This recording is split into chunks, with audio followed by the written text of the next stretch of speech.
Good evening, everybody. Thank you so much for joining me here at the First Alert Desk. My name's Karli Barnett. We want to give you a look at some of the stories that we are following for your Sunday. You're definitely going to want to stay tuned here for a few minutes because if you have any plans this week, we have First Alert meteorologist Cutter Martin. He's going to be breaking down your forecast. We have 3 First Alert weather days to be mindful of. And I know a lot of you all may be watching the eclipse tomorrow, wanting to know what the weather looks like for that. Of course, everyone is hoping for some clear skies. Cutter's going to have more on that in just a few minutes. But in the meantime, I do want to give you a look at some of the stories that we are following. This is big news for anybody who may be traveling, anybody who may work at the airport, and that is because for several weeks, your route is going to be affected. We had our reporter, Bridget Spencer. She was out there today. She's going to be out there tonight. And that is because the airport station at Marta set to close for more than a month. And that starts tomorrow. Again, this isn't just affecting the travelers, but the people who work at the airport. And it's going to close starting tomorrow through May 19th for some major renovations. So what does this mean for you? What happens now is that a shuttle bus service will pick people up from the College Park station and bring them to the airport. So Marta says you need to allow an extra 30 minutes for your journey to the airport. Obviously, this is significantly going to impact those who work at the airport. She was speaking with some who say that they're going to have to definitely make some adjustments to their day in order to allow for that extra 30 minutes there, 30 minutes back, extra hour to their schedules at least. So we have more information on this on our website, atlantanewsfirst.com. But again, if you're someone who frequents the airport, something to keep in mind, if you rely on that MARTA trip to the airport, you will not be able to do that for more than a month, not until May 19th. It's for some serious renovations that are going to be taking place. So definitely if you have travel plans of coming back from the path of totality, traveling to the path of totality, that all starts tomorrow. She's going to have more on that tonight. You can join us at 10 and 11 on Atlanta News First. For those of us who live here in Metro Atlanta, we know how important MARTA is, particularly for those airport trips, and that's definitely going to cause some disruptions. So can't say we didn't warn you, but do plan ahead. We have this next story we brought to you initially on Friday. We have an update that our reporter Yasmina Alston has been working on. I want to take you to some video of this woman here. This was an innocent person who was killed after being caught up in a chase that happened. This was Tamara Taylor, and this is her father here. And he is just left devastated and demanding changes tonight. She was killed after that chase Friday. Her car was hit by that truck that you just saw, which was being chased by state troopers. Georgia State Patrol says troopers tried to stop that pickup truck Friday on I-285. They say the driver was driving recklessly and eventually got onto Campbellton Road when that driver ran a red light and hit Tamara Taylor's car. Atlanta police say the truck was involved in another pursuit a few days before that. And Taylor's father tells us she was a mother of 3. He would like to see the rules change for these police pursuits. Now, witnesses told us on Friday that this is a very busy, very dangerous intersection already. Georgia State Patrol say that charges are pending in this incident. You can see her car there, extremely damaged. Obviously, her family is devastated. 3 children, sadly, without their mother tonight as a result of this. And our Yasmina Alston spoke with her father, Tamara Taylor's father, who says that he wants to see policy changes. He wants to see procedural changes. We reached out to Georgia State Patrol to figure out more about why this particular truck was being pursued. They did not give us too many details, but in a previous interview with Georgia State Patrol regarding these chases, they had previously said that they use their discretion and they only do these chases when they feel the situation warrants. We are still waiting more information from Georgia State Patrol about this particular incident. And again, charges are pending, but you can just see The damage, the devastating damage that was left behind after police were chasing that pickup truck striking the car of Tamara Taylor, who was an innocent bystander in all of this. Her father says she was just headed home. So she is going to have that very powerful interview with her father tonight. You can catch that on Atlanta News First. We do have another sad update to have to share with you. This is regarding a standoff that happened in Marietta that we brought to you as breaking news yesterday here at Atlanta News First. Some video here from that initial scene. An hours-long standoff in Marietta ending in a suspected murder-suicide. The incident began when Marietta police had picked up a stolen car on a flock safety camera. They tracked it down to Amy Drive. That was just before 4 yesterday afternoon. Marietta officers say when they got to the car, 37-year-old Michael Reno ran into a nearby house and refused to come out. Law enforcement finally entered the house around 10:30 last night, and they say that is where they found Reno and a woman dead in the back room. Reno was wanted in Paulding County for allegedly stealing $18,000 in cash and $20,000 worth of guns from his brother. At this point, we do not know the identity of the woman. We don't know what connection, if any, the two individuals had. But a sad end to the standoff yesterday. We know law enforcement was out there for several hours with negotiators, with the SWAT team, trying to bring a peaceful end to the situation. So I know that we've had some tough headlines, but again, something that you just want to keep in mind for any travelers. Keep in mind that Marta station tomorrow, because we do know that it's going to be high travel time between spring break, between the eclipse, and then, of course, those who regularly work at the airport. I want to take you outside here. Let's take a look. It's beautiful out right now, but we have some really not so beautiful days ahead. Aww.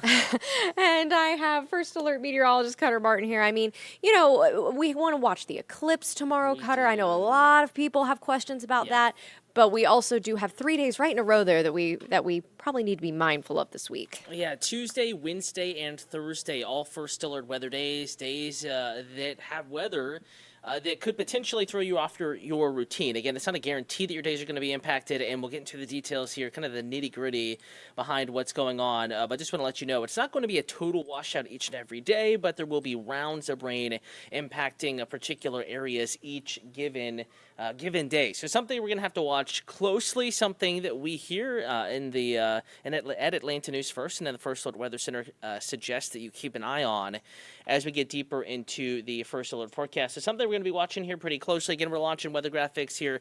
Bear with me for just a moment. I want to thank you for tuning in and for watching this particular Atlanta News First Plus stream. And a reminder, you can always grab a check of that forecast on the go, even outside of news time and stream time in the First Alert weather app. Again, thank you for tuning in and for watching. Let's go ahead and start with the good news, and that's the fact that it is oh so pleasant out there this evening. Very, very nice. Not really finding much of any issues out there. Again, outside right now, current temperatures are comfortably mild, cooling off after a high temperature in the low to mid 70s. Atlanta, Hartsfield Jackson, Atlanta International Airport still right at 70. Lawrenceville's at 65. Marietta 69. Alpharetta is at 66 degrees. So it is chilly out, or not chilly, I should say mild, on its way towards being just a little bit chilly here over the next few hours.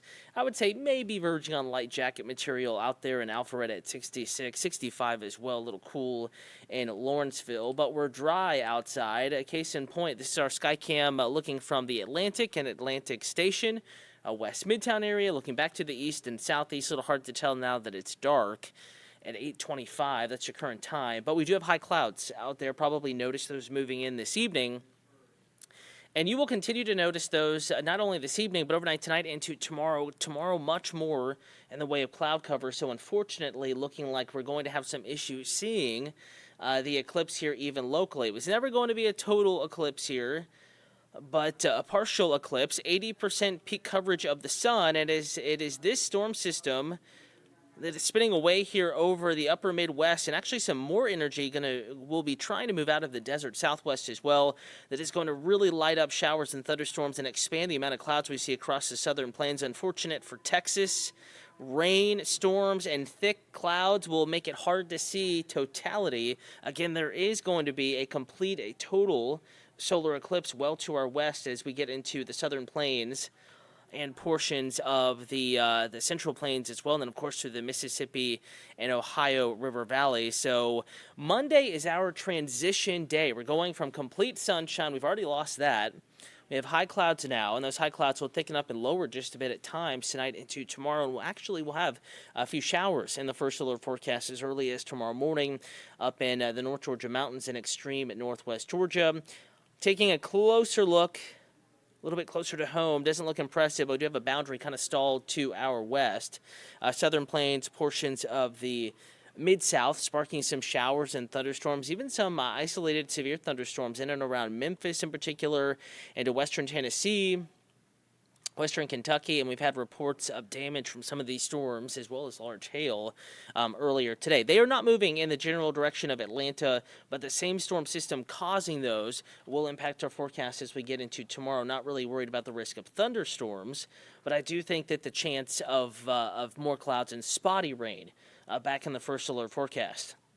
Let's go ahead and go to the hour by hour. And again, we will slide into your Monday forecast, a closer look at the eclipse, depending on where you are. And again, location really depends on how much clouds will have an impact on your viewing of the eclipse. Overnight tonight, temperatures continuing to cool. We're going to wake up to temperatures in the upper 40s, lower 50s out the door tomorrow morning. I think coolest east, actually, of the city of Atlanta, northeast Georgia, east Georgia, southeast of town, a little bit different than normal, and that's because some of those communities, and you'll notice it here on the map, will actually have a little bit of a clearer sky tonight into tomorrow morning. Case in point, Kennesaw 50, McDonough 48, Palmetto 50, Lawrenceville 48, so kind of the opposite trend from normal. We'll have more clouds on the west side. That means a little warmer on the northwest and west sides, which typically are some of our cooler spots on any given, fall, winter, spring, early spring morning here across North Georgia. Also a weird one where, Rome is 49, but Covington is 47, Carrollton is 48, but Athens is 46. So a little bit clearer, the air a little bit drier off to the northeast side, so it will be just a couple of degrees cooler. Again, not cold anywhere. We will have more clouds in the forecast as well. Noticeable as you get out the door in the morning, those clouds in general will be high-level clouds, or some mid-level clouds kind of sneaking in there as well. So we're not worried about rain in the immediate metro, but there's a 20% chance of an isolated shower for North Metro, mainly, though, for northwest Georgia and the North Georgia mountains. That is why we're going to go ahead and give everyone a green light for the morning commute, not too worried about drive conditions on the way into the office tomorrow morning, though some have taken the day off and some schools not in session as they encourage folks to enjoy the partial solar eclipse here locally. Here's the latest forecast cloud cover, and again, this updates almost every hour. We're starting to get a clearer picture as to who's going to have the most issues seeing your eclipse tomorrow afternoon, and that will not be Atlanta. Again, a little bit of a small font depending on what device you're streaming on there, but that basically just says eclipse, 80% coverage at around 3:04 p.m. Peak coverage, 80%. Not totality, but 80%, so a partial solar eclipse for the city of Atlanta. And around that time, coincidentally, models have been fairly confident in this forecast with several runs today, a bit of a break in the cloud cover. We have about 44% of the sky covered in clouds. So that's what the percentage is there. The percentage of the sky covered by clouds. Again, just any type of cloud cover, whether that be low, mid, or high-level clouds. 32% covered, though, by eclipse time, or at least peak eclipse here in the city of Atlanta. 50%, though, by 6 p.m., so quickly back to a cloudier sky. And we're completely overcast by the time we get up on our Tuesday morning across North Georgia and really all of metro Atlanta. Unfortunately, though, for Blue Ridge, different story. We talked about how northwest Georgia and North Georgia would be favored for rain and thicker clouds, and that is still holding true across that particular area. In fact, right now, looking at by the time we're peaking in Blue Ridge, probably just more than 80% up that way as far as how much of the sun will be covered by the moon. 76% of the sky will be covered by clouds, and some of these will be low and mid-level clouds up there. For Atlanta, mid and high-level clouds, so even if the sky is covered by clouds, you may still be able to see that fraction of moon to sun.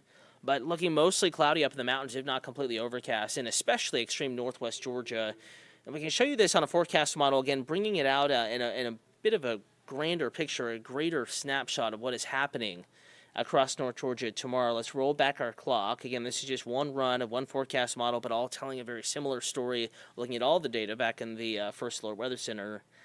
By 8 o'clock tomorrow morning, clouds are really thick. Blue Ridge, Calhoun, Rome, Ellijay, and Dallas. Kind of a mix of sun and clouds. Atlanta and Eatonton, down towards Macon, up towards Athens. Probably more sun than clouds to begin our Monday. By 11 to noon, as we start to see our first little bit of a fraction of the moon kind of covering up the sun there, clouds are increasing in Atlanta.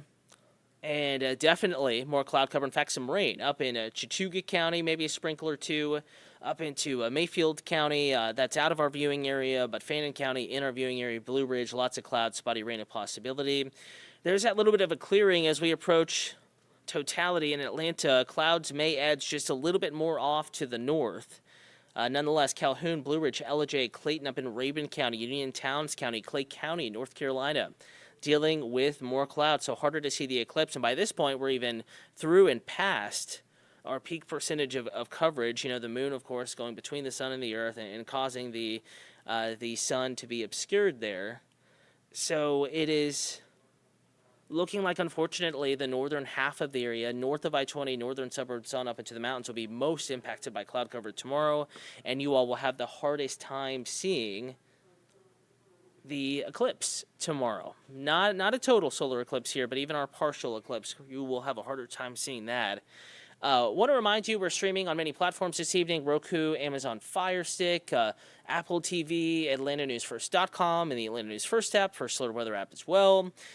Want to make sure that you can always have the ability to get clarification on the forecast, and probably the best way to do that is to go to the YouTube account, Atlanta News First. That's the YouTube account that we're streaming on right now. Give us a like and a follow. You can be alerted to streams just like this one: breaking news, first alert forecast, breaking severe weather coverage, really running the gamut there. As far as the information we stream, as news is, it tends to be very, diversified. Always a lot going on each day. But again, right now, if you have any weather questions, comments, concerns, Atlanta News First YouTube account is the place to go. Moving on from the cloud cover, hey, at least temperatures are comfortable tomorrow. If you are able to sit outside and catch a glimpse of the eclipse, 77 in Atlanta. That's your forecast high temperature. Gainesville, 77. Athens, 79. Rome is 79.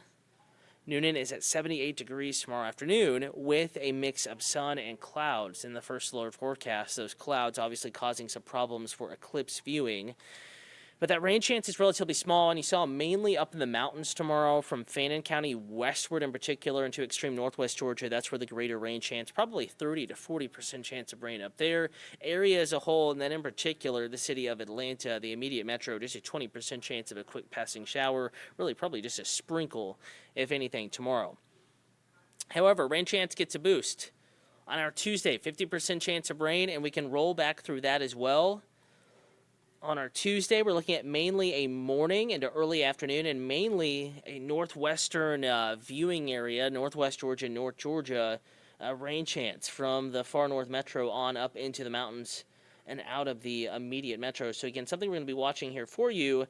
Again, first alert weather day not really kicking into gear until we get into our Tuesday morning. So here we are. This is the first alert forecast. Let's go ahead and roll it back just a little bit. We'll cover the rest of Monday. Again, we're dry through 8 p.m. Monday in the city, but a spotty rain shower, as you can see, or two possible on our Monday afternoon and evening. And then officially now we're at midnight Tuesday, and you can see some showers approaching the area from West Georgia, moving out of East Alabama into West Georgia. So we're going to be watching that particular area for rain to be moving in from. Again, moving in from that particular spot, we're going to be watching that potential as we get into our early Tuesday morning. First alert weather day, Tuesday, also Wednesday, also Thursday. Tuesday, it is mainly, though, a morning and early afternoon peak rain chance, and mainly northwest of the city of Atlanta. So here we are, drive time. We're getting a little bit of rain in the metro, but notice by 5 a.m., it's really I-75 and I-285 on north and west, and that trend will continue. Yes, there's some rain in the metro, but really it's I-20 and points north. So if you're watching from Griffin, if you're watching from Roanoke or Wedowee, Alabama, if you're watching from LaGrange, Georgia, Eatonton, Georgia, this is mainly going to be to your north, and earlier models were even further north than this. Well, you get the idea. Pausing this at 7 a.m. Tuesday, mainly along and north of I-20. Southern half of the area, a little drier. Northern half or so of the area, a little bit wetter during your Tuesday morning commute. And that's especially the case. Notice by 10 a.m., mainly back into the mountains. Again, just one run of one forecast model probably will continue to vary a little bit as we get more confidence in the setup, exactly what's happening leading into our local forecast. Tuesday. Nonetheless, Tuesday, first alert weather day. Northwest Georgia, northern third of the area, the mountains most likely to see rain. But for the city of Atlanta, mainly a morning around a very light rain, maybe occasionally a moderate shower or two. And there will be showers around in the region through the entirety of the day, but as far as our local impact is concerned for the immediate metro, mainly morning through about lunch. For the mountain communities, really north of Canton, north of Cartersville, north of Gainesville, those spots, your rain will be lingering pretty much all day long, so it will be wetter up in that part of the state, that part of the area. And then Wednesday, I think Wednesday morning will actually be quieter, maybe an isolated shower or two. But for Wednesday afternoon, Wednesday evening, Wednesday night, much like last week, we're going to have a round of showers and thunderstorms. Granted, risk of severe weather is a little bit lower locally. It's not zero, but it is a little bit lower, something we'll all need to pay attention to, something we will all need to keep watching. Could be a few strong to severe thunderstorms, especially south of I-20 as we get into Wednesday, late afternoon, evening, into the nighttime hours. Gusty winds would be the primary threat. So Wednesday, more impactful day, but also a day that starts with drier weather. Probably still a lot of clouds, maybe an isolated shower or two, but the main impact Wednesday will be late in the day, afternoon, late in the afternoon, evening into the nighttime hours, and then we should have most of the thunderstorm activity east of us and out of our area by the Thursday morning commute, but storm system responsible for those storms still in the vicinity, and we're going to be looking at lots of clouds, breezy winds, cooler temperatures, 60s and lower 70s, and also that chance of drizzle and some scattered showers through kind of the entirety of our Thursday. So weather could still be of impact to your routine, especially for those with, Thursday night soccer practices for your students, your kiddos, could be impacted even into Thursday. So we just want to put the bookmark, the first alert weather day on it, just like Tuesday, just like Wednesday, though each day a little bit different as far as impact. As a day, that first alert weather day that'll have weather that could impact and throw off your routine a little bit. And then Friday, we're gorgeous. We're windy, very windy, but cooler, sunshine, and then back to full sunshine. 70s quickly warming back up, 80 already on the forecast as we get into next Sunday. YouTube looking a little bit quiet out there, so don't have too many comments coming in. Want to remind you, you can always reach out to me. I'm First Alert Meteorologist Cutter Martin on social media, as well as Rodney Harris, Ella Dorsey, Courtney Jacobazi, Patrick Peed, Fred Campani, and First Alert Chief Meteorologist Jennifer Valdez. Also want to remind you, as we continue to kind of fine-tune and maintain that forecast for the clouds tomorrow. I know it's tricky. A lot of folks have questions here. If you do have any questions, we're going to continue to keep an eye on that forecast. You can catch the latest tonight, 10 p.m. Atlanta News First on Peachtree TV, Atlanta CW affiliate. Back on the late news at 11 p.m. Wake up with Ella Dorsey, Courtney Jacobazi, Rodney Harris tomorrow morning, starting at 4:30 for traffic and weather together. They'll walk you through what's going on through the day, including what clouds are doing through the day. I also want to remind you we have an extended stream right here on Atlanta News First Plus. And we will be keeping you updated here, the stream leading up to our bigger company-wide great media coverage, the Great American Eclipse. We'll bring that to you right here as well, Atlanta News First Plus streaming, but also on Atlanta News First. And that kicks off early in the afternoon, and you can find more on atlantanewsfirst.com, layout of events, coverage, what we're talking about, what you can expect tomorrow as our full Great American Eclipse coverage kicks off. Again, want to thank you for watching. Hope you have a wonderful evening. Going to leave you with a gorgeous view of our city skyline. Make it a great one out there. I know it's already kind of late, 8:40 your time, but get outside, enjoy this evening. Spotty rain tomorrow, and then wetter, eventually stormier weather in the first alert forecast as we get into the middle of the work week. We will be keeping you updated here at Atlanta News First. Have a wonderful week.